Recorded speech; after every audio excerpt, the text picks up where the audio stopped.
Jadi idiom merupakan bahasa khusus yang dipakai oleh bahasa tertentu. Idiom sering sama dengan pemakaian gaya bahasa atau kata kiasan. Jadi terkadang juga idiom dimaknai sama dengan gaya bahasa atau kata kiasan.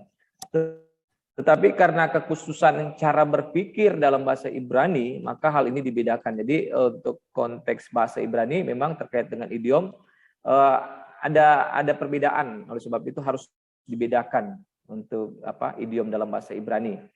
Nah, kesulitan di dalam mengerti idiom bahasa Ibrani di dalam Alkitab, baik Perjanjian Lama dan Perjanjian Baru, adalah kebanyakan pembaca tidak memahami latar belakang budaya Ibrani. Jadi begini, ketika kita juga ingin melihat Alkitab, baik Perjanjian Lama dan Perjanjian Baru, kita harus juga memahami konteks budaya Ibrani dan juga budaya bangsa lain. Budaya bangsa Yunani, juga budaya bangsa Romawi. Tetapi dalam kaitan ini kita harus lebih banyaknya, karena berbicara Alkitab, Perjanjian Lama dan Perjanjian Baru, yang menjadi dominasi dari budaya di antara budaya-budaya lain adalah budaya Ibrani. Nah, oleh sebab itu kita harus memahami latar belakang budaya Ibrani. Kebanyakan pembaca tidak memahami. Banyak orang atau pembaca yang tidak terlalu melihat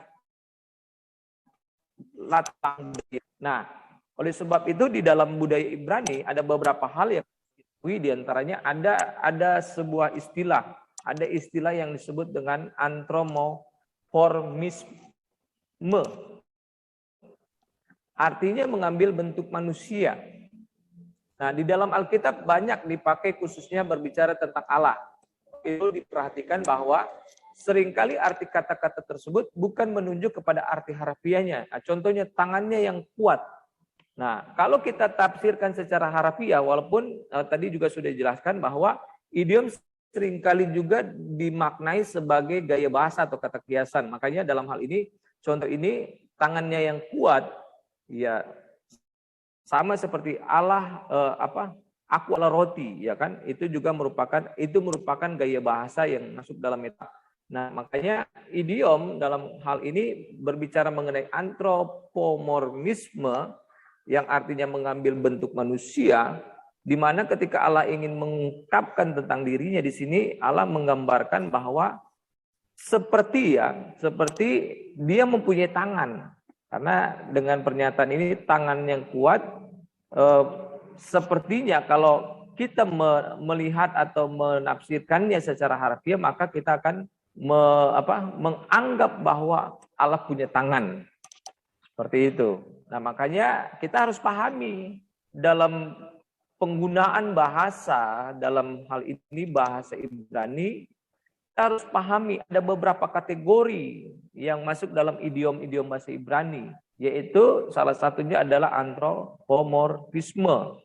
Nah, makanya ketika ada hal-hal yang terkait dengan bentuk-bentuk atau organ-organ yang ada pada diri manusia atau tindakan yang dilakukan oleh manusia, maka itu merupakan pernyataan anthropomorphisme. Jadi ketika kita baca tangannya yang kuat, mata Allah memandang, kamu adalah biji mata Allah, itu bahasa-bahasa anthropomorphisme. Jadi jangan kita pahami secara harfiah. Dalam hal ini ya, ini menyangkut budaya Ibrani. Yang kalaupun mungkin kalau Anda mau kaji lebih mendalam lagi secara teologis, ya mungkin benar bahwa Allah punya mata, benar Allah punya tangan. Oke, itu kajian secara teologis lebih mendalam. Tetapi kaitan dalam hal ini dalam penggunaan bahasa berdasarkan latar belakang budaya Ibrani, ada yang namanya disebut anthropomorphisme, mengungkapkan tentang sesuatu atau tentang dirinya dengan menggunakan bahasa manusia, menyatakan dirinya dengan menggunakan bentuk manusia.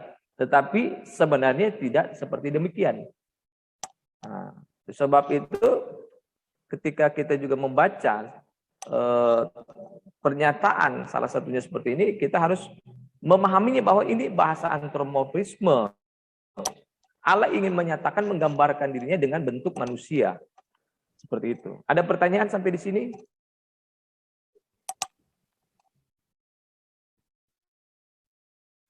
Oke, lanjut. Selanjutnya, bisa dibantu Bapak Ibu karena di layar saya ini terhalang dengan ada tulisannya your screen sharing dengan stop screen. Di atas ini bisa terlihat di layar Bapak Ibu penjelasannya menyebutkan yang relatif kalau tidak salah ya. Iya. Iya bisa Pak. Boleh dibantu dibaca supaya saya sedikit tangkap karena mata saya jadi kurang. Mengabsolutkan yang relatif, menyebut sesuatu yang relatif dengan cara yang absolut. Ya, jadi mengabsolutkan yang relatif. Kira-kira bisa dimengerti penjelasan atau pernyataan mengabsolutkan yang relatif, menyebut sesuatu yang relatif dengan cara yang absolut. Contohnya, jikalau seseorang tidak datang kepadaku dan ia tidak membenci bapaknya, ibunya, maka titik-titik atau dibaca saja ya. Coba minta bantuannya salah satu mahasiswa atau mahasiswi membaca di Lukas pasal 14 ayat 26.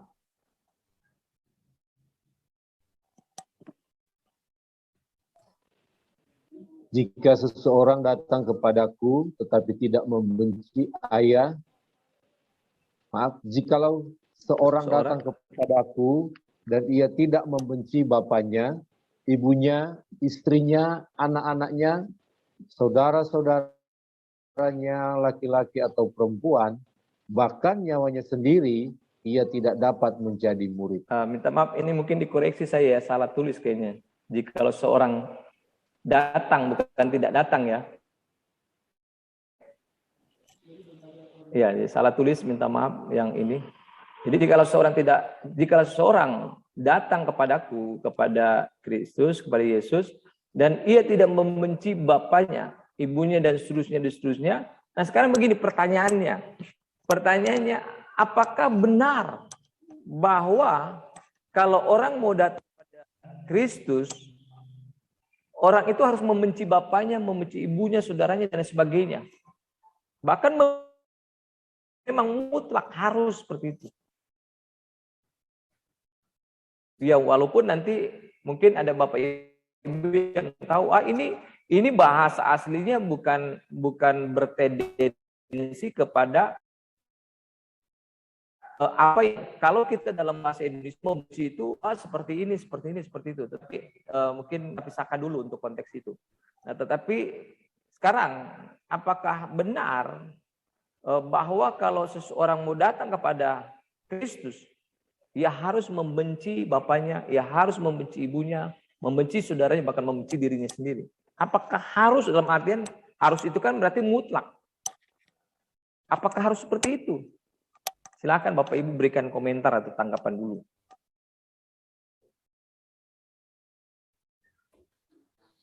Ya, silakan Pak Bambang. Tidak, Pak. Tidak. Tidak. Ya, jadi bagaimana dengan pernyataan ini? Berarti tidak bersesuaian dengan apa yang kita pahami. Nah, makanya kita harus pahami bahwa di dalam budaya Ibrani, ada yang seperti ini, mengabsolutkan yang relatif, menyebut sesuatu yang relatif dengan sesuatu yang absolut. Padahal kan kalau seperti itu kan seperti itu bahasa yang absolut, harus. Kira-kira paham ya? Kalau kita lihat pernyataan tersebut, itu terkesan bahwa absolut itu kan artinya mutlak. Mutlak itu berarti harus, tidak bisa tidak. Itu kan mutlak. Ya kan? Tidak bisa tidak, harus. Nah, apakah seperti itu? Kalau masih tidak membenci, perhatikan ini kalimat-kalimat negasi ini ya, supaya tidak salah memahami. Kalau masih tidak membenci bapaknya, masih tidak membenci ibunya dan saudara-saudaranya, maka dia tidak bisa datang kepada Bapa. Apakah seperti demikian? Kalau itu merupakan mutlak atau harus, tidak bisa tidak. Kenyataannya kan tidak seperti demikian. Nah, makanya kita harus pahami, itu bahasa yang seperti itu merupakan bahasa mengabsolutkan yang relatif. Sebenarnya bukan seperti demikian. Tetapi dengan bahasa yang terkesan absolut. Silakan Ibu dulu dia ingin menanggapi atau memberikan komentar.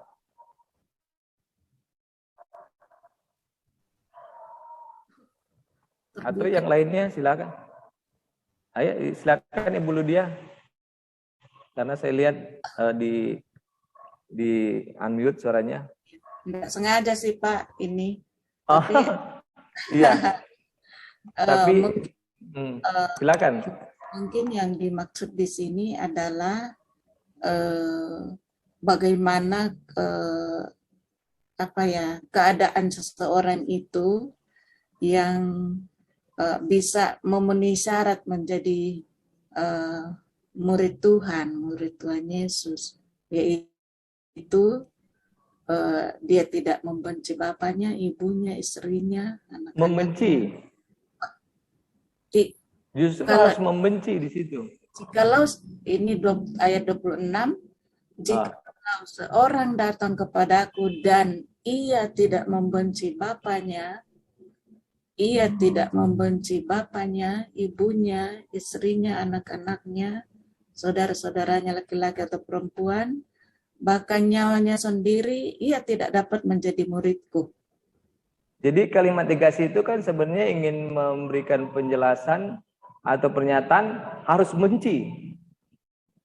Kira-kira benar atau tidak Bapak Ibu? Itu kan kalimat negasi. Jikalau seseorang datang kepadaku, kalau ia tidak membenci, tidak bisa datang. Makanya harus membenci. Kira-kira begitu atau minta maaf, mungkin mohon klarifikasi. Mungkin Pak, saya baca sekali lagi. Jikalau seorang datang kepadaku dan ia tidak membenci bapaknya, ibunya, istrinya, anak-anaknya, mungkin apakah saya salah Pak? Silakan, mungkin yang lain kita coba diskusikan dulu ini supaya Pak. Kalau menurut yang silakan. Ya. Saya coba memahami ayat ini. Bahasa kemarinnya hikmat Tuhan loh Pak. Kalau saya pribadi begini, kita ketika ikut Tuhan, Tuhan harus prioritas, Tuhan harus nomor satu, Tuhan harus menjadi ukuran yang pertama. Terkadang kan orang banyak ikut Tuhan gara-gara pekerjaan, jadi ikut Tuhan gara-gara keluarga, ikut Tuhan gara-gara. Jadi untuk menjadi pengikut Yesus, pengikut Kristus yang utuh, mungkin pengertian membenci di sini atau meninggalkan artinya jangan secara hurufiah sih, yang pembahasan kemarin sih, materi kemarin. Iya, jadi sebenarnya kan ini juga kalau kita bahasa aslinya ini ketika disalin ke bahasa asli, kata ini menjadi kata apa gitu, dan pengertiannya menjadi apa. Tapi kalau saya artikan secara alegori ya Pak Izin, kalau saya lihat ini, kalau kita ikut Yesus harus nomor satu, yang utama, yang paling utama, menjadi skala prioritas. Oke, baik. Ya. Banyak kan orang masuk gereja, dia masih menaruhkan pekerjaan di nomor satu, keluarga di nomor satu, Yesus jadi nomor dua. Jadi kalau saya sih, Tuhan Yesus kalau menjadi pengikut Kristus, Tuhan Yesus harus benar-benar ya, secara utuh menjadi yang terutama di antara banyak hal. Terima kasih Pak. Oke, baik. Terima kasih Pak Refri. Mungkin ada yang lain tanggapan? Jadi kita tafsirkan secara harfiah, jadi itu merupakan kalimat negasi ya. Jadi tidak membenci dalam artian berarti harus membenci. Kalau mau datang harus membenci bapaknya, ibunya dan seterusnya. Nah, seperti itu. Nah, memang apa yang tadi disampaikan oleh Pak Refli itu sebenarnya merupakan penjelasan ketika kita atau kita meninjau dari ya, teks uninya. Nanti Pak Refli, Pak Farli mungkin bisa membantu ke Pak Farli punya aplikasi-aplikasi yang bisa memberikan penjelasan secara leksikal. Jadi kalau ini kan meninjau atau melihat dari teks Yunani yang dimakan dengan tidak membenci itu bisa juga dimaknai kalau kita maknainya itu bisa menjadi mengurangi kasihnya. Jadi kata itu ketika kita lihat atau tinjau dari teks Yunaninya, itu juga bisa dimaknai sebagai mengurangi kasih. Nanti mungkin bisa dibantu ya Pak Farli kalau bisa lihat di teksnya, karena saya tidak cukup waktu untuk melihat teksnya, tetapi itu sudah lama juga saya pelajari berdasarkan teks Yunaninya. Mengurangi kasih. Jadi kata mauti itu sebenarnya dimaknai juga, mungkin terkesan berarti tidak mengasihi lagi. Kira-kira demikian.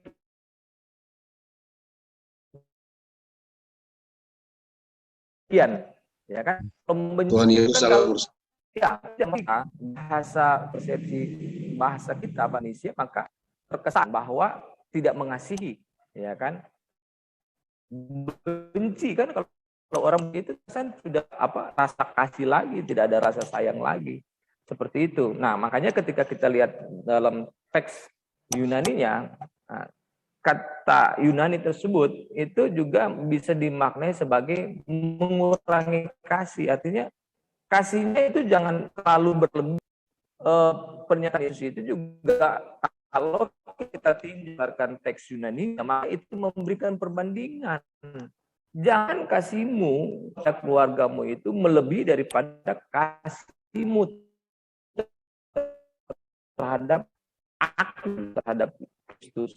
Kan mengurangi kasihnya itu sangat turun jauh bandingannya dengan kasihnya yang seharusnya orang tersebut kepada Kristus. Jadi ya tadi bahasa Pak Refli ya, mengutamakan Kristus dari segala-galanya, lebih dari segala-galanya, lebih mengutamakan Kristus dari segala-galanya, seperti itu. Itu kalau kita tinjau dari bahasa aslinya. Tapi juga dalam pembahasan ini makanya kita tidak bisa juga memaknai secara harfiah, karena pernyataan itu kita harus pahami bahwa berdasarkan budaya Ibrani ada yang merupakan mengabsolutkan yang relatif. Sebenarnya hal yang relatif seperti itu.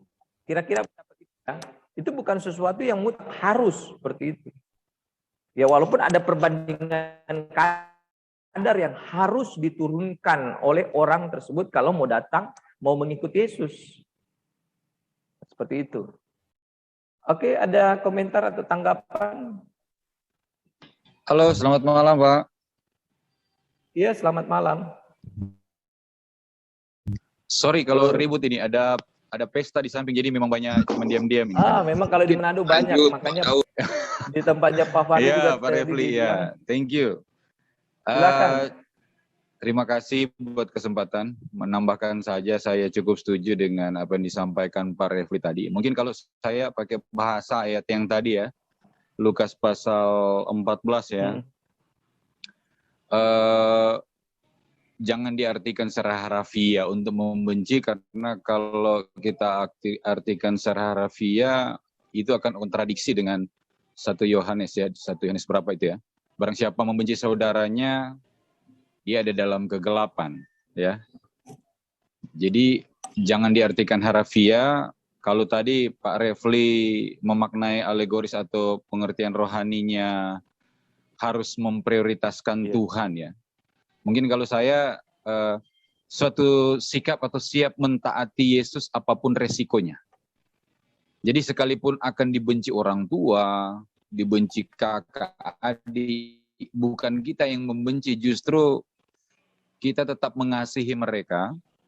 Biarlah mereka membenci kita, tapi kita tidak membenci mereka. Dalam hal kita akan mengikuti Yesus ya, memprioritaskan Yesus. Apapun resikonya, dibenci orang, ditolak keluarga, case-case yang terjadi kepada saudara-saudara kita Muslim, kadang mengalami hal seperti itu. Untuk mengikuti Yesus memang harus siap untuk dibenci oleh keluarga.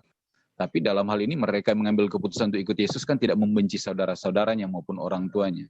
Karena saya melihat juga kalau ayat selanjutnya itu suatu komitmen yang radikal ya. Harus rela mematikan kedagingan. Itu syarat mengikuti Yesus, syarat menjadi murid Yesus. Harus siap dengan resiko apapun. Ya, mungkin saya sudah sambung dengan DP ayat yang di bawah itu. Barang siapa menjadi murid Yesus harus sangkal diri pikul salib. Jadi harus punya memang benar-benar orang yang harus punya komitmen radikal. Mau mematikan kedagingan. Tapi saya menghubungkan dengan 1 Yohanes, tunggu saya lihat ya, 1 Yohanes pasal 2 ayat 11, tetapi barang siapa membenci saudaranya, ia berada di dalam kegelapan. Jadi saya sangat setuju dengan penjelasan Pak dosen untuk jangan mengabsolutkan yang relatif. Ya, kira-kira itu Pak Baik, ya. Pak Samuel, thank you. Ya, terima kasih Pak Daud. Jadi ya tepat sekali ya Pak Daud menambahkan, melengkapi ya daripada apa yang tadi juga Pak Revi sudah sampaikan. Jadi kita harus melihatnya. Jadi selain tadi itu berdasarkan teks Yunaninya, kemudian kita juga memahami bahwa ini merupakan bahasa dalam budaya Ibrani, yaitu bahasa idiom. Kita jangan memaknai itu merupakan sesuatu yang absolut, hal yang relatif, tetapi sesuatu yang diungkapkan secara absolut. Artinya itu bukan sesuatu yang memang harus seperti demikian, ya kan? Sehingga ada beberapa indikasi-indikasi terkait dengan hal tersebut. Makanya ketika kita juga atau di bagian lain tadi di Yohanes ya, atau di 1 Yohanes, saya sudah sedikit lupa tadi. Katakan kalau ia membenci saudaranya, maka ia berada di dalam kegelapan. Iya. Berarti kan di ayat yang lain dikatakan. Berarti tidak boleh membenci kan berarti. Iya. Padahal tadi di ayat itu. Betul. Kalau kamu tidak barang membenci, siapa tidak membenci ayahmu, ibumu, saudaramu, kamu tidak bisa datang kepada dia. Nah, ini kan sepertinya kontroversi ya, iya. kontradiksi. Tetapi makanya kita pahami pada ayat tersebut itu bukan sesuatu yang mutlak absolut, itu bahasa relatif. Bahkan ketika kita tinjau, saya ulang-ulang berdasarkan teks Yunaninya, itu mempunyai makna atau pengertian mengurangi kasih. Nah, ya, terima kasih Ibu Ria ya, karena tadi dia bilang minta maaf karena tidak bisa komentar langsung karena di tempatnya Ibu Ria ini ribut. Ini memang luar biasa di Manado ini, hampir semua tempat ada acara ini.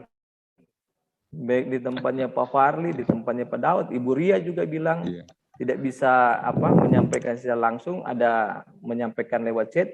Ya, baik, terima kasih Ibu Ria menambahkan. Di Matius pasal 10 ayat 37 di situ dikatakan, silakan Bapak Ibu baca. Matius pasal 10 ayat 37 itu memberikan penjelasan. Jadi lebih memperjelas apa sih yang dimaksud tadi, tidak membenci dan sebagainya. Matius pasal 10 ayat 37, satu orang mungkin bisa bantu membaca.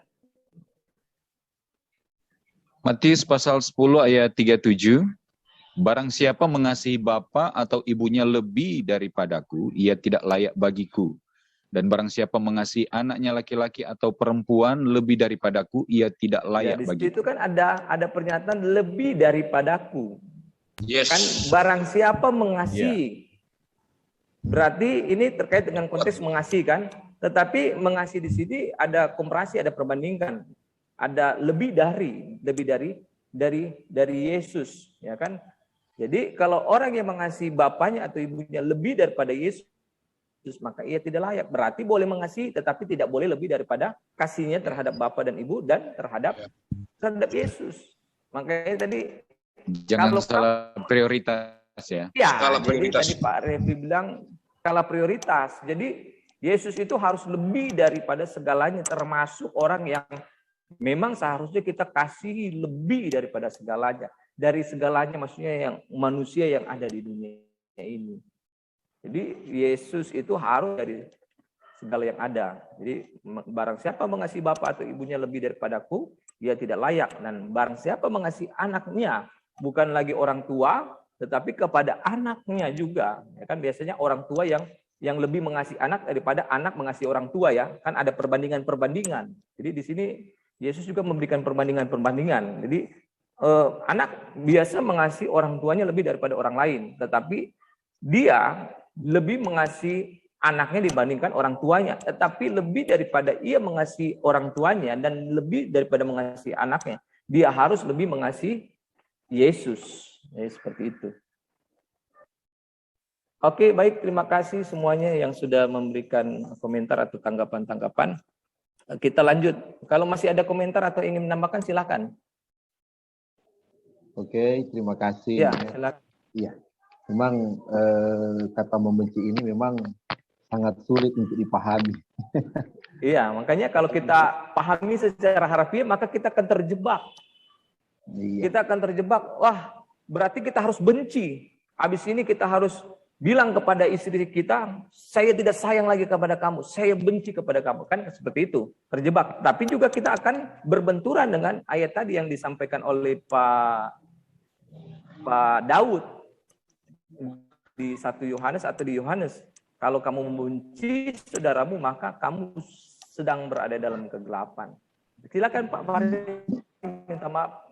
Iya, sesuai dengan apa yang Munir sampaikan tadi. Di sini saya lihat di sini makna kebencian ya. Dalam di sini konotasi negatif alias perasaan sangat tidak suka. Padahal kata benci dalam ayat di atas mempunyai makna lain. Iya. Kalau kita lihat di dalam bahasa aslinya dia menggunakan kata misei atau miseo. Nah, di sini orang Semit suka menggabungkan ide-ide berlawanan menjadi sepasang kata tanpa menjelaskan warna tengahnya. Jadi kata miseo dapat saja berarti kurang mengasihi atau menolak, reject. Iya, itu tadi yang saya katakan. Iya. Itu tadi yang saya katakan. Ya, tapi kan tadi minta maaf. Lebih ke dalam nantinya terlalu lama. Iya. Tapi saya juga suka Bapak Ibu juga memberikan sumbangsi pemikiran seperti itu. Ya. Iya. Oke, silakan. Mungkin ada yang ingin tambahkan supaya memperkaya apa? Silakan.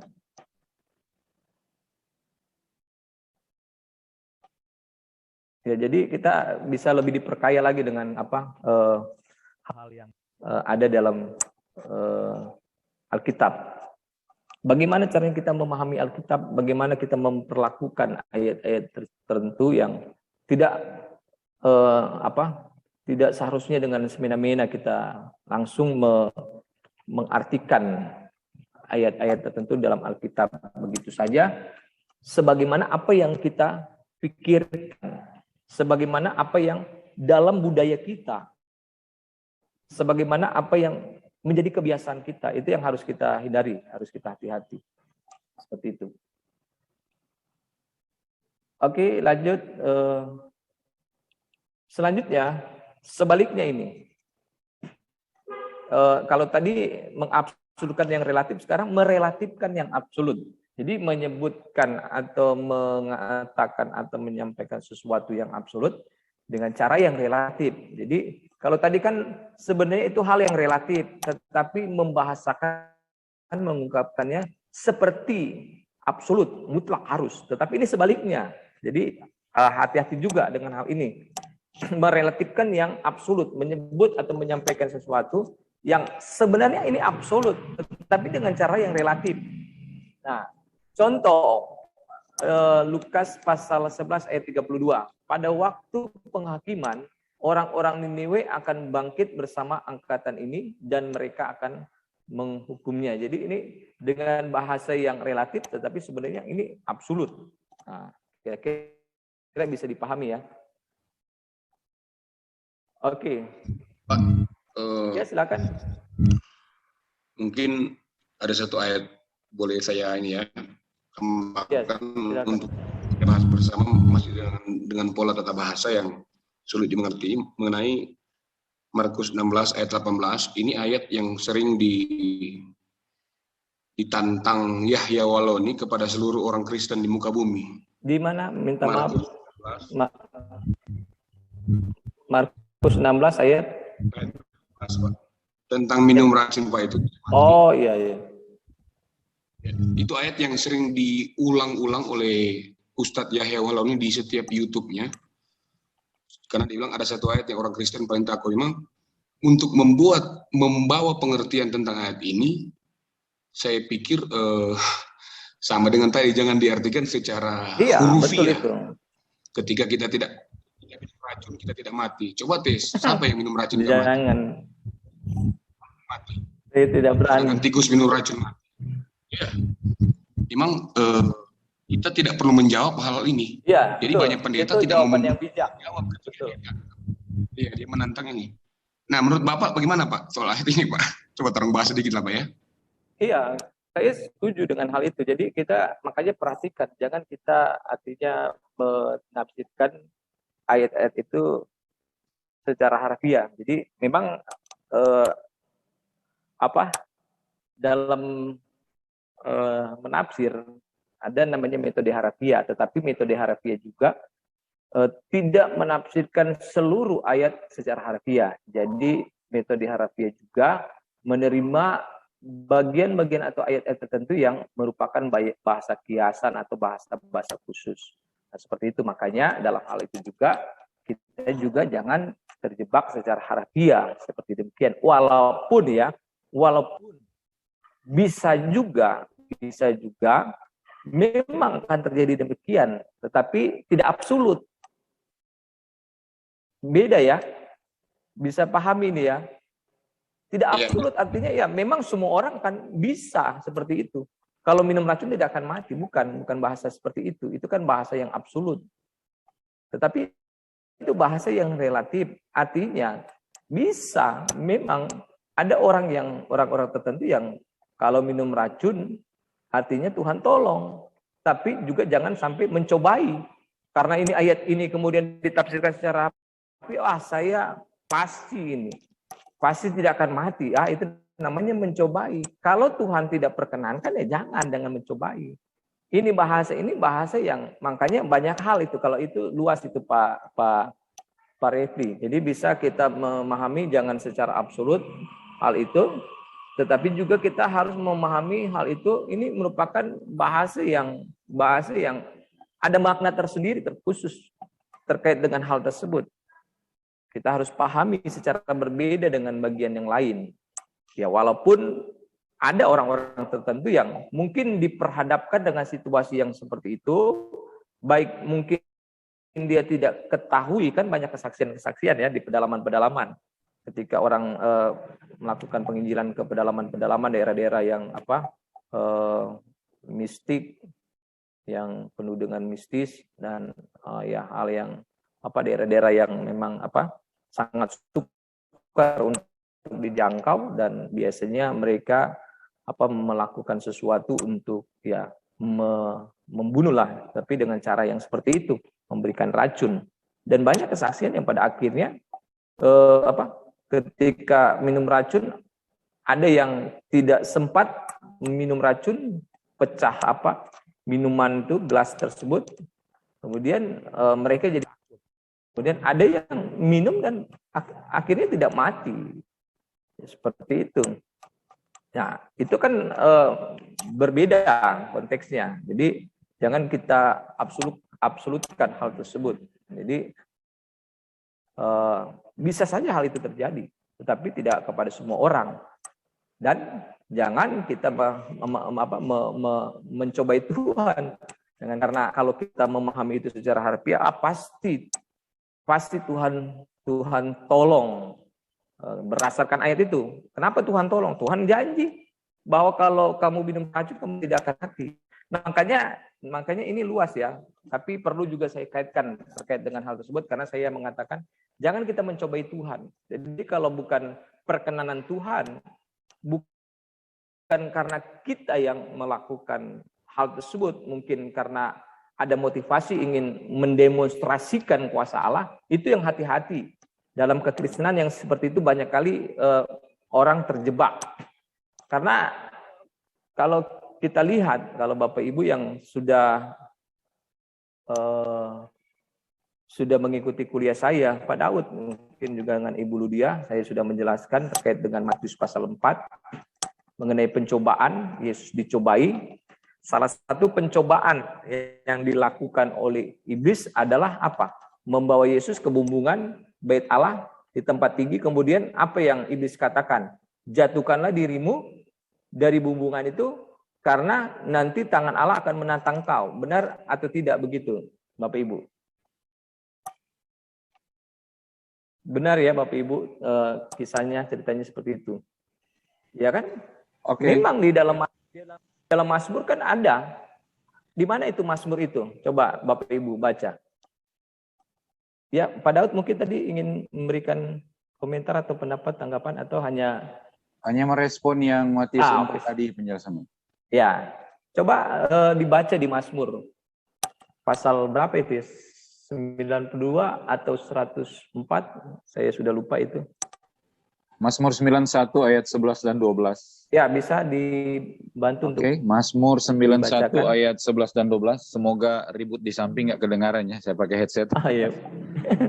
Baik. Oke, ayat 11, sebab malaikat-malaikatnya akan diperintahkannya kepadamu untuk menjaga engkau di segala jalanmu. Ayat 12, mereka akan menatang engkau di atas tangannya supaya kakimu jangan terantuk kepada batu. Ya, jadi iblis menggunakan ayat ini sebagai janji Allah kepada seseorang ya, kepada seseorang.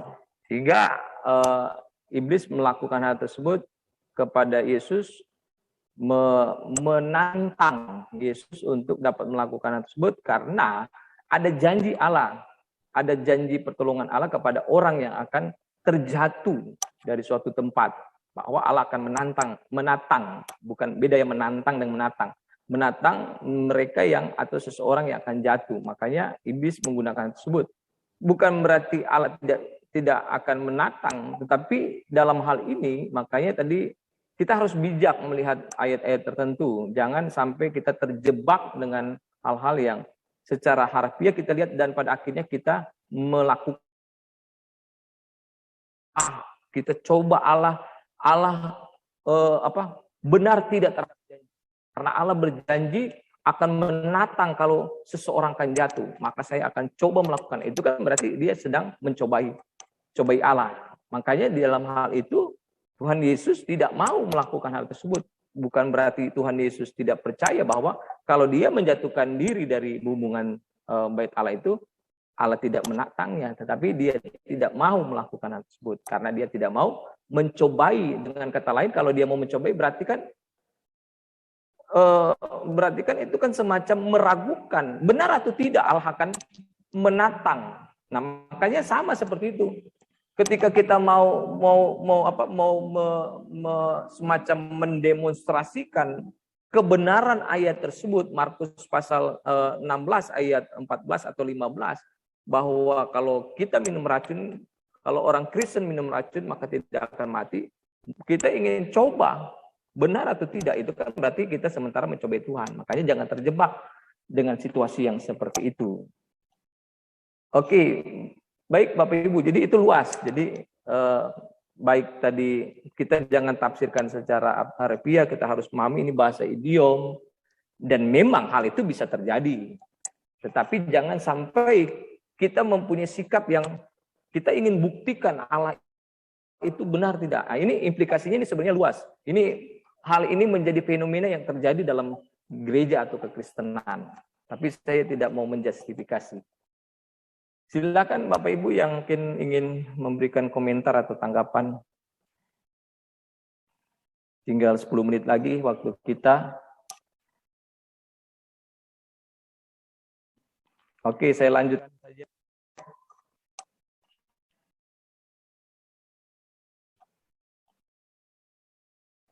Sudah terlihat ini dari layar Bapak Ibu? Ya. Masih pembahasan mengenai bahasa idiom. Nah, perhatikan ini di dalam Alkitab. Ini juga saya pernah jelaskan di dalam perkuliahan tafsir PB1 di kelas yang lama, terkait dengan ada beberapa pernyataan atau ungkapan atau kalimat ataupun juga frasa atau istilah yang ada di dalam Alkitab dalam hal ini mengenai anak dari. Nah, perhatikan ini, menyebutkan arti lain dari arti harafiahnya. Contoh, anak Daud artinya keturunan Daud. Tetapi ada juga pernyataan atau penyebutan terhadap atau tentang Kristus di mana Kristus adalah anak Daud. Nah, kalau kita tafsirkan secara harafiah, maka kita akan mengartikan atau menganggap Yesus benar-benar anak Daud. Benar atau tidak? Nah, tetapi tanya bukan demikian. Kristus bukan anak Daud, tapi anak Yusuf dan Maria. Tetapi ada ungkapan atau kalimat atau frasa tersebut atau istilah tersebut itu merupakan bahasa idiom. Bagi mereka orang Ibrani atau orang Israel memahami penyebutan anak dari itu bukan berarti ya memang arti umumnya ya memang anak dari seseorang, tetapi itu merupakan ungkapan khusus juga yang bisa diartikan secara berbeda dengan arti kata anak atau frasa atau istilah atau penyebutan anak dari itu bisa mempunyai arti keturunan. Jadi ketika sebutan Yesus anak Daud itu menunjukkan bahwa Yesus adalah keturunan, tapi dia adalah keturunan Daud. Dan juga masalah penyebutan yang lain juga itu juga harus kita pahami. Selain anak dari, kemudian memperanakkan, itu nanti ada banyak hal yang seperti itu. Tetapi setidaknya ini merupakan contoh, menjadi gambaran bagi kita ketika kita melihat ada penyebutan atau ungkapan-ungkapan tertentu yang merupakan bahasa idiom, jangan kita tafsirkan secara harfiah, maka kita harus pahami, tetapi juga kita harus pahaminya berdasarkan budaya mereka, budaya Ibrani. Jadi sekali lagi, berdasarkan budaya mereka. Walaupun budaya Ibrani atau budaya mereka ada kesamaan dengan budaya kita. Tetapi jangan dulu kita mempunyai preposisi berdasarkan latar belakang pemahaman budaya kita. Tetapi kita harus meninjau melihat berdasarkan budaya Ibrani. Nah, ketika kita melihat apa yang menjadi maksud berdasarkan budaya Ibrani, mungkin kita bisa cocokkan dengan budaya, oh ternyata ada kesamaan. Oh, budaya kita juga kan contoh kalau seumpama Yosef bin Yakob. Yosef anak Yakob. Kata bin itu ya memang kalau dalam pemahaman kita anak sungai, tetapi juga terkadang itu juga bisa menunjukkan keturunan. Ya kalau kita Indonesia biasanya hal tersebut mengindikasikan bahwa dia adalah keturunan, kita sudah membuat hal tersebut menjadi sebuah marga ya kan, atau pam. Kan saya Samuel Lengkong. Ya kan, artinya saya ini adalah keturunan Lengkong, seperti itu. Begitupun juga Bapak Ibu dan yang lain sebagainya yang budayanya memiliki marga, seperti itu ya. Jadi kita harus pahami. Tetapi sekali lagi kita harus melihatnya budaya mereka dulu. Apa sih yang menjadi pemahaman atau makna berdasarkan budaya mereka terkait dengan penyebutan atau istilah atau ungkapan-ungkapan tertentu. Nah, seperti itu. Kemudian ketika kita ingin lebih luas melihat mungkin berdasarkan budaya kita atau budaya-budaya lain untuk seumpama lebih memperjelas atau menegaskan atau melengkapi ya silakan. Tetapi kita harus melihat lebih dahulunya berdasarkan pemahaman budaya mereka, budaya atau budaya yang ada dalam Alkitab, seperti itu. Ada pertanyaan? Tinggal berapa menit lagi ini? 5 menit lagi. Ya silakan Pak Refli. Mungkin benar perkataan anak Daud yang disampaikan oleh beberapa orang yang berjumpa dengan Yesus, saya pikir betul, tidak semata-mata menyatakan bahwa Yesus anak Daud, tapi keturunan dan juga yang kedua budaya. Sama halnya juga waktu karena sering dihotbahkan muncul ini diingatkan Roh Kudus tentang Lukas 19 ayat 9 kan di situ waktu Sakeus bertobat, Yesus pun sendiri berkata, orang ini pun anak Abraham. Iya, betul sekali. Ya, jadi saya pikir mirip sekali ya ini. Iya, bukan mirip. Sakeus anak Abraham, tapi keturunan Abraham seperti itu. Karena memang budaya lebih luas lagi ya. Kata Sakeus anak. Ya. Iya, baik. Benar sekali. Jadi bukan hanya terkait dengan penyebutan terhadap Yesus sebagai anak Daud yang memberikan pengertian bahwa dia adalah keturunan Daud, tetapi ada yang lain-lain juga yang menggunakan penyebutan tersebut, anak Abraham, ya kan, terhadap Sakeus dan yang lain lagi. Nanti ada kata banyak ya, juga Naomi terhadap Ruth dan Orpa menyebutkan sebagai anak. Kemudian juga di dalam Alkitab ada nanti menyebut sebagai suami dan istri, padahal mereka belum bersatu sebagai suami dan istri, tetapi sudah saling menyebutkan suami dan istri. Nah, tetapi makanya kita lihat berdasarkan budaya tersebut ternyata dalam keberadaan dan status tertentu mereka biasa menyebutnya sebagai seperti itu. Jadi hal-hal seperti itu harus kita pelajari. Jadi budaya-budaya tersebut itu harus kita pelajari sehingga kita tidak memaknainya secara berbeda. Seperti itu. Makanya kita harus melihat berdasarkan budayanya. Ya, silakan Pak Revi. Lemon Titus itu ada berapa kali Paulus sebutkan anakku? Iya, sama. Kaitannya sama, Pak. Kan berapa kali saya baca berapa kali di Timotius, Filemon, Titus, Paulus berkata anakku, anak. Mungkin bahasanya anak rohani, Pak ya? Mungkin ya? Iya. Anak binaan, anak. Nanti kalau tinggal tergantung bagaimana kita mau menafsirkan hal tersebut, yaitu masing-masing ya Bapak Ibu. Tapi yang ingin saya jelaskan bahwa itu merupakan yang menjadi budaya mereka. Jadi menyebut anak itu bukan berarti kalau kita mengartikan secara harfiah ya memang anak secara biologis, tetapi penyebutan itu tidak selalu bisa merupakan sebuah bahasa yang merupakan budaya mereka pada saat itu. Jadi menunjukkan menyebutkan kepada seseorang dengan kata tersebut atau sebutan tersebut, yaitu sebutan anak, itu tidak mengindikasikan bahwa dia adalah anak secara biologis, tetapi bisa saja sebuah pengertian dia anak secara rohani.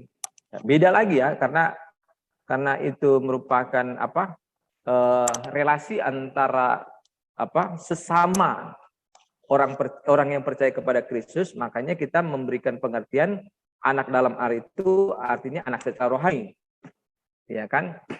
Tapi kalau mungkin dalam konteks relasi lain ya akan berbeda lagi pengertiannya, seperti itu. Ya, jadi sebenarnya ada banyak dalam Alkitab yang bahasa-bahasanya seperti itu. Makanya kita harus perhatikan dengan baik untuk kita dapat mengartikan, memahami dan memaknai tulisan-tulisan atau bahasa-bahasa yang digunakan. Baik, silakan kalau ada yang lain lagi. Tinggal 3 menit ya. Minta maaf sekali lagi Bapak Ibu karena saya hari ini juga ada kuliah sampai jam 11.